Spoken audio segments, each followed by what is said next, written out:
টানা বৃষ্টিতে জলমগ্ন ঘাটালের বিস্তীর্ণ এলাকা। 2024-এর 31শে ডিসেম্বরের মধ্যে ঘাটাল মাস্টার প্ল্যান। লকেট চট্টোপাধ্যায়ের পোস্টের পরই স্বরূপ দেব।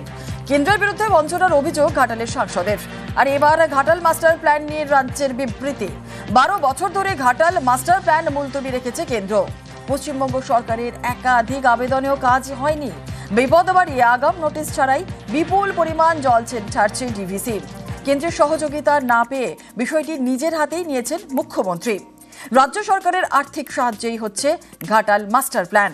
প্রকল্পের জন্য খরচ হবে 1,500 কোটি টাকা। 2025 থেকে 2026 বাজেটে 500 কোটি টাকা বরাদ্দ। প্রকল্পের কাজ শেষ করতে 2 বছর সময় লাগবেই। বিরোধীদের অভিযোগের মধ্যেই রাজ্যের বিবৃতি।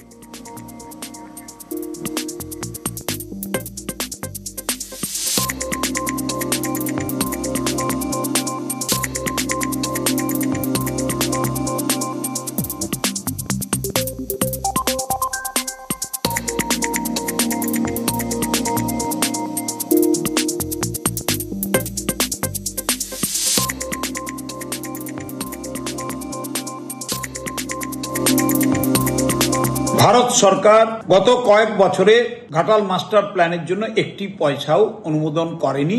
শ্রীমতী লকেট চট্টোপাধ্যায়, আপনিও তো সাংসদ ছিলেন, তো আপনি একদিনের জন্য ঘাটাল মাস্টার প্ল্যানে পয়সা দেওয়ার জন্য ভারত সরকারের কাছে আবেদন করেছেন আপনাদের দলের এমপিদের নিয়ে? প্রধানমন্ত্রীর কাছে করেননি। আপনি অসত্য কথা নির্লজ্জভাবে বলেছেন। 25-26 আর্থিক বছরের বাজেটে আমাদের প্রিয় মুখ্যমন্ত্রী মমতা বন্দ্যোপাধ্যায় 1,500 কোটি টাকার ঘাটাল মাস্টার প্ল্যানের প্রকল্প অনুমোদন করেছেন। কাজ শুরু করেছি, কাজ চলছে। আমি তীব্র ধিক্কার জানাই আপনাদের এই ঘৃণ্য আচরণের জন্য।